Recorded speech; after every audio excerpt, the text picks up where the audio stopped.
অনুৰাগীক মনোৰঞ্জন দিবলৈ আৰু কেতিয়াও ঘূৰি নাহে ডক্টৰ ৰূপলীন ৰংপিপি বিদ্যুৎস্পৃষ্ট হৈ মৃত্যুক সাবটিলে চিকিৎসক তথা জনপ্ৰিয় ইউটিউবাৰগৰাকীয়ে কিদৰে শোকাবহ ঘটনা সংঘটিত হৈছিল ৰূপলীনৰ লগত প্ৰতিজন লোকে আচলতে জনাটো দৰকাৰ সন্ধিয়াৰ ভাগত প্ৰবল ধুমুহা বৰষুণ আহিছিল লগতে বিজুলী ঢেৰেকনিও দি আছিল চিকিৎসকগৰাকী সেই সময়ত ঘৰতে আছিল তেওঁ ইনভাৰ্টাৰৰ সংযোগ বিচ্ছিন্ন কৰিবলৈ লওঁতে বিদ্যুৎস্পৃষ্ট হৈ অকাল মৃত্যুক সাবটি ল'লে মানৱ দৰদী চিকিৎসক হিচাপে খ্যাত আছিল ডক্টৰ ৰূপলীন ৰংপিপি সমানেই জনপ্ৰিয় আছিল ছ'চিয়েল মিডিয়াত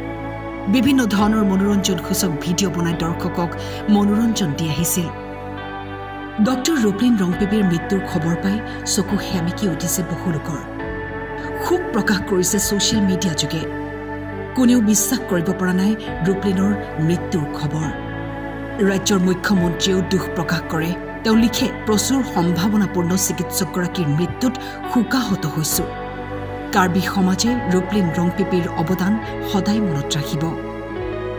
চিকিৎসকগৰাকীৰ এই অকাল মৃত্যুত শোকৰ ছাঁ পৰিছে সমগ্ৰ কাৰ্বি ভূমিত বৈথালাংছৰ পৰা জ্যোতিপ্ৰসাদ হাজৰিকাৰ ৰিপৰ্ট টাইম